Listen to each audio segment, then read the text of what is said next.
hariho ingwara nyinshi bita ko zigendanwa ariko twebwe tukazivura zigakira dukoresheje imiti kama y'ikirundi.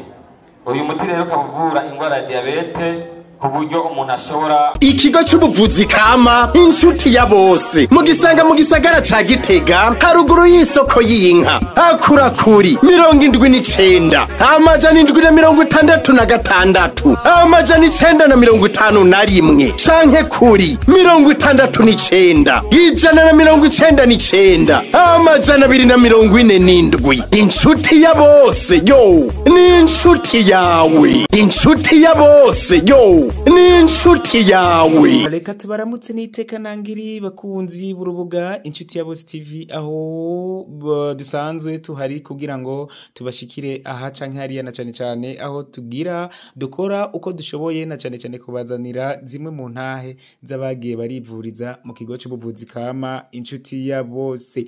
Aha nkanakubwira hari kuri uwo munsi aho abasanzwe bavurisha imiti kama bari bakoraniye hamwe bariko bahimbaza umunsi wahariwe ubuvuzi kama muri Afrika. Aha kandi nkanakubwira ko hari genekerezo ry'ukwezi rya gatandatu muri Nyakanga 2019 urumva yuko haciye imyaka 6.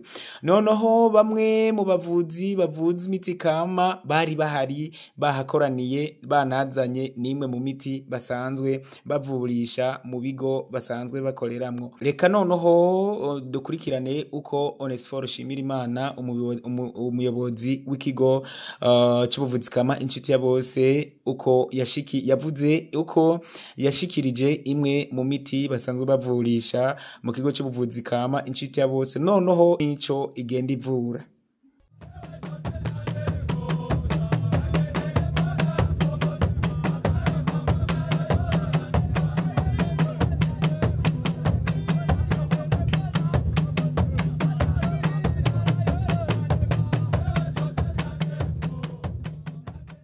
Nawe ukaba witwa rhumatisme, ni ijambo twakuye mu mavi canke ingwara zikunda gufata abantu zifatira mu mavi. Ubu muti rero ukaba uvura ingwara z'amavi, aho umuntu ashobora gusanga yavyivye amavi canke ibirenge ugasanga hari ibintu byafatiye mu mavi bikamuboha. Uno muti ushobora kubivura byose ku rugero ruhambaye.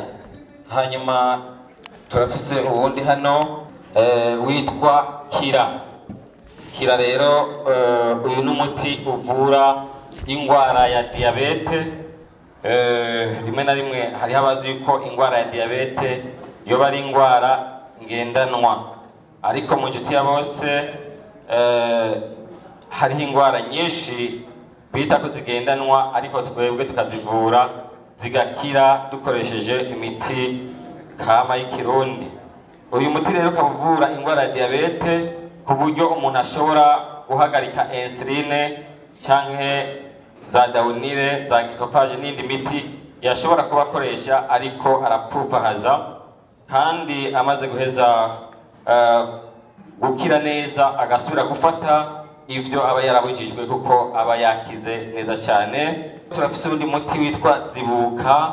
Uyu n'umuti uvura iziba ry'imitsi, ushobora guhanagura imitsi yazivye canke ibinure cholesterol vyihoma ku mitsi noneho ukabihanagura umuntu rero ugakiza izo ngwara. Murabona hano ko dufise iyindi miti y'amazi. Hano turafise umuti witwa Vyimbuka. Nakuvuga ngo uyu muti rero uvura ukuvyimba k'umubiri. Hano tukaba dufise umuti witwa Mbungabunga. Mbungabunga ni umuti uvura ingwara z'igitigu rero ukavura n'ama hepatite. Uyu muti rero nkuko mubibona hariho ubundi muti tuwongerako ariko tutazanye hano kuko imiti dukoresha mu nshuti ya Bose ntitwari gushobora kuyizana yose ngo bikunde. Uyu rero hariho iyindi miti ibiri dushobora kongerako, hariho bita vitamine akaba n'undi bita Mbungabunga nimero 2 bigaca bifashanya mu kuvura ingwara z'ibitigu z'ubwoko bwose umuntu n'ahaba amaze kugera ku rwego wo kuba cirrhose canke urusina mu kirundi ashobora gukira neza cyane. Hano dufite undi muti witwa Izere, unaka uvura imitsi yazivye hamwe n'imisonga n'ubundi bubabare bw'umubiri, bivuze ngo n'ubu ariko arababara akakanya yumva imisonga acaza tugende tukamuhonjesha. Aha mubona iki kinyamakuru noneho Mashariki TV bari bagiye noneho kugendera ikigo cy'ubuvuzi kama aho basanzwe barimira imiti basanzwe bakoresha mu kigo cy'ubuvuzi kama inshuti ya bose. Kurikirana ikiyago canke ibiyago bagiraniye n'umuyobozi w'ikigo cy'ubuvuzi kama inshuti ya bose. Ibi nkuko mubibona izi n'ingagari kubera yuko ari ibintu tudashobora kuronka imbuto iyo turiko turazirondera, no kuvuga yuko turafata igiti nk'uku tukakiryamika mu ivu, tumaze kukiryamika duca tugishira kwivu hama kikanaga ayandi mashami amaze kunaga ne duca twimura kugira ngo dushobore gutera ahandi kugira ngo tubandanye tubigwiza.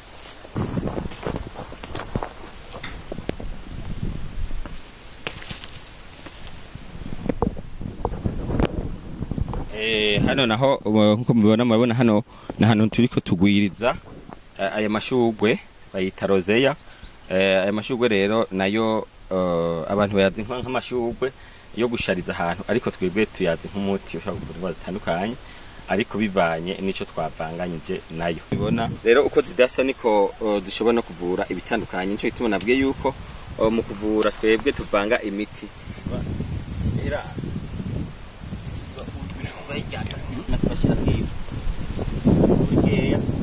Aha rero imiti yaduka ngaha nizo tubatura dushobora gutera ahandi. Noneho aha naho Mashariki TV nyene yari yishikiye ku cicaro gikuru c'ikigo cy'ubuvuzi kama inshuti ya bose, baje kwirabira neza na neza uko basanzwe bakora n'imiti yaho, banabatembereza banabereka uko bakora mu kigo cy'ubuvuzi kama inshuti ya bose. Igisata kirahari dusanzwe tukirimwo kiraba ivy'imiti kama.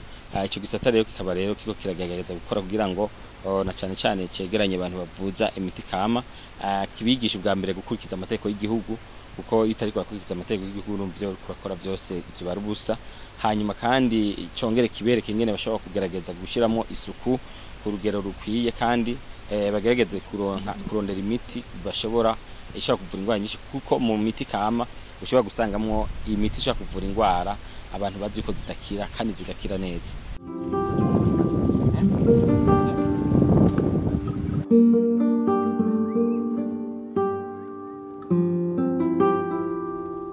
Ni kuvuga nk'uyu uye witwa rumuri. Rumuri rero ukavura amahaha, na cyane cyane nk'amahaha arimwo amazi yadengeremo amazi.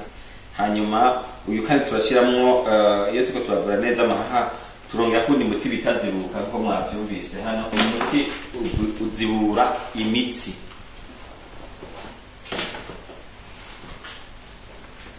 Bona no muti bita Edeni uvura amibe.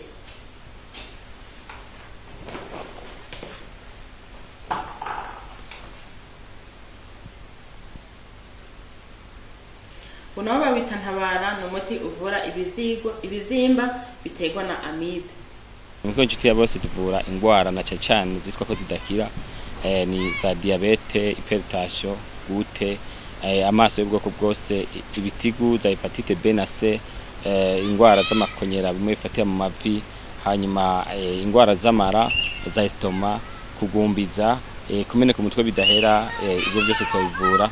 Hanyuma intambamyi nkuru tugira naho dukura umuti, imiti yarazimanganye, niyo mpamvu turiko turagerageza kwegeranya iyo miti.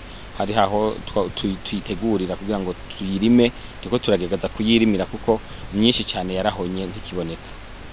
Nayo ubundi ku buhinga bw'iwacu nta ngwane dufise, uretse yuko bisaba uburyo bwishi, kandi ukacusanga abene gihugu ugiye kubarihisha uburyo wakoresheje batoburonka. Rero urumva nico kibazo tugira, nico gituma usanga dukora imiti ishobora gufasha abantu, mugabo tudashokuronka ntitworonka urugero rw'abantu bose iyo bakeneye. Ariko muri iki gihe abantu bose batwitura bashaka kuronka umuti, mugabo kuko tubona ko abantu baguma biyongera babeshi, kumbure mu isi y'imbere turarose ingene dushobora kongera uburyo bwo kwigwiza bikomeye dushobora kuyibura.